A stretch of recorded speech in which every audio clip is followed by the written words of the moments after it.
So I've been wanting to talk about a pretty controversial topic, which is basically the concept of the sexual market value. And I want to use Miss Lori Harvey as a case study here. So first of all, what is SMV? SMV is basically your value in the sexual marketplace or in the dating realm. It is what you're worth in the eyes of the opposite sex or potential prospects. In the heteronormative sense, for instance, it is based on the idea that women are the supply and men are the demand, and that both men and women compete by leveraging their best assets. For women, it is basically their looks and youthfulness, and for men, it's usually their financial status and ability to provide and protect. In the dating market, sex has a price, and the higher it is, the more favorable it is for women, and the less favorable it is for men. Now, why does the concept of a sexual market value usually upsets people and causes controversy? So firstly, it is because it is hard to measure or quantify, but you can't deny that it exists. Know that anything that is unmeasurable but evident usually frustrates people. It involves things that people resent, such as privileges, the topic of a high-value man or woman, double standards, misogyny, toxic masculinity, classism, and many other isms of society. So your SMV as a man or a woman depends on so many factors, and many may judge that as unfair, unethical, or even shallow. But the fact of the matter is that it holds weight, whether we'd like to admit it or not. Social psychology basically tells us that higher SMV can lead to better dating outcomes, such as attracting more prospects and getting more attention.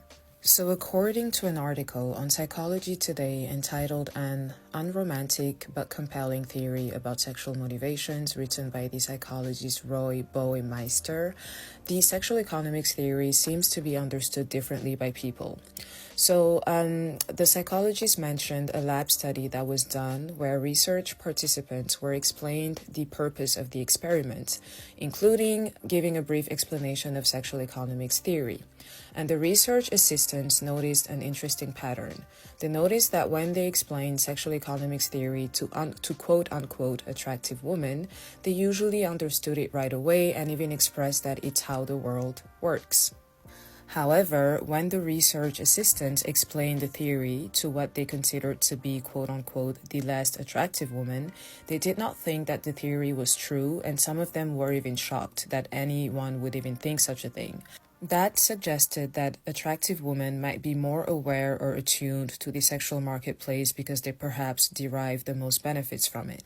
So this short segment was to explain why the concept of a SMV is often problematic to a lot of people and not discussed openly, because people experiences differ, and essentially people themselves differ in terms of their value on the dating market. It doesn't even sound right to say that, but unfortunately, once you start paying attention to the different experiences of individuals in the dating game, you start to notice some societal patterns. So I found another interesting study that dives deeper into the concept of the sexual economics theory. And the article is entitled Competing for Love, Applying Sexual Economics Theory to Mating Contest. So it is from the Journal of Economic Psychology. So I'm basically going to focus on the highlights here to basically simplify things and make it shorter a little bit. But they're basically saying in that study that sexual economics theory analyzes sexual relationships in economic and market terms, that women can offer sex or exclusive sexual access to men in exchange for resources, that women compete by enhancing physical appearance and denigrating rivals' reputations.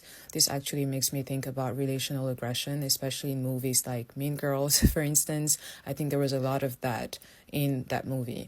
And another highlight is that men compete both individually and in groups to amass resources to exchange for sex.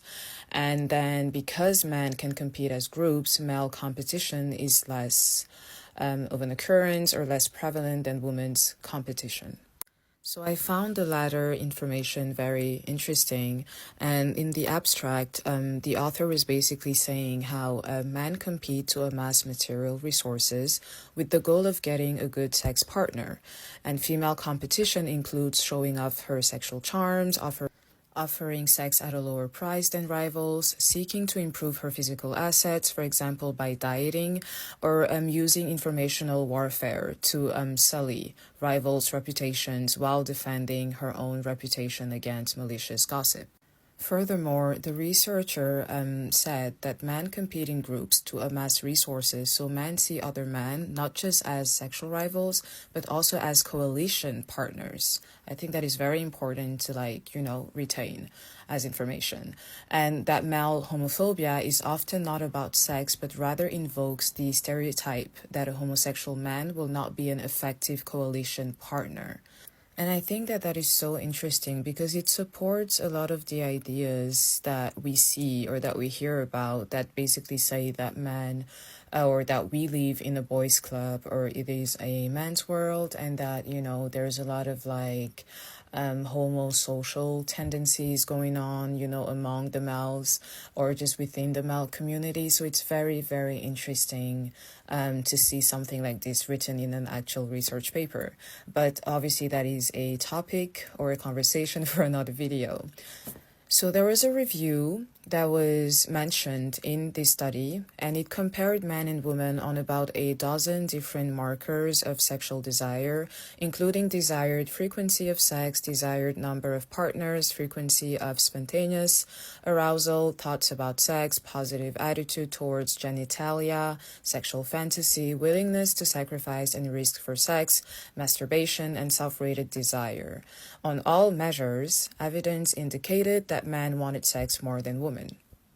The researcher further explained that because the man typically wants sex more than the woman, she has a power advantage, and according to the principle of the least interest, quote unquote, the person who desires something less has greater control and can demand that the other, more desirous person sweeten the deal by offering additional incentives or concessions. So it is explained that sexual economics theory begins with the assumption that female sexuality has exchange value, whereas male sexuality does not. In return for sex, women can obtain love, commitment, respect, attention, protection, material favors, opportunities, course grades, or workplace promotions, as well as money. So throughout the history of civilization, one standard exchange has been that a man makes a long-term commitment to supply the woman with resources, often the fruits of his labor, in exchange for sex, or often more precisely for exclusive sexual access to that woman's sexuality. So whether one approves of such exchanges or not, it's really besides the point. The author here explains that the key fact is that these opportunities exist almost exclusively for women. Men usually cannot trade sex for other benefits. So this is what finally brings us to our short case study about Miss Lori Harvey.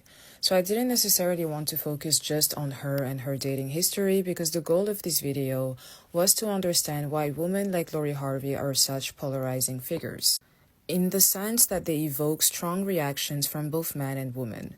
Now, granted, one can argue that Lori is a bad example here because she is a celebrity living a particular lifestyle, but I disagree because using celebrities as case studies can be much more insightful than we think. So there are a lot of variables that don't interfere with what we're trying to understand when it comes to the dating game and the dating market.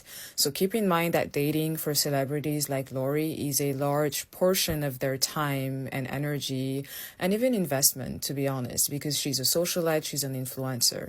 So she has the funds, she has the influence and the freedom to date as she pleases. So she's not necessarily being held back by, a 9-to-5, for instance. She has time to dedicate most of her energy to enhancing her looks, and she gets to meet more high-value, high-earning men than your average woman would. So to me, when we're analyzing the concepts of sexual market value in dating, Miss Lori Harvey fits the bill.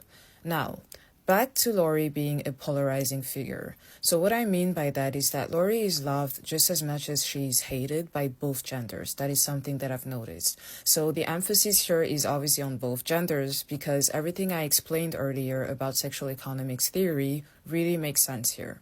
So if you haven't guessed it yet, Lori is hated by many men and women for her high sexual market value and essentially the leverage of her privileges. Some men can grow resentful of the fact that Lori seems to have the upper hand with other men because she got the looks going for herself, the high standards, the funds, and an overall sense of freedom to act as she pleases. This basically means that men are aware that access to her isn't free, and that even when you do gain access, their efforts need to be sustained in order to keep a woman like her. So in simple terms, women like Lori Harvey signify work, and that work is only possible when you're a man of a certain caliber.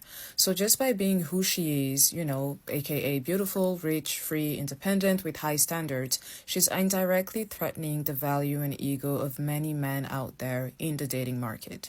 Yes, even the men that aren't celebrities. So remember what I said earlier, which is that in the dating market, sex has a price, and the higher it is, the more favorable it is for women and the less it is for men. So essentially, the goal for men is for women to offer sex and their bodies at a lower price, so they are guaranteed access or even a shot at gaining access to the woman. So that is why it has never been in man's interest to have women raise their standards or keep them high, regardless of if you're a celebrity or not. So that is why we hear so many stories of successful beautiful women being dogged out, humiliated, and humbled by either men below their social status or men of their caliber who still struggle to sustain a healthy relationship with them, because although they have the funds to meet their materialistic and practical needs, they don't feel perhaps as elevated or needed as, that woman, because that woman can practically take care of herself. Now, why do some women hate or resent women like Lori Harvey?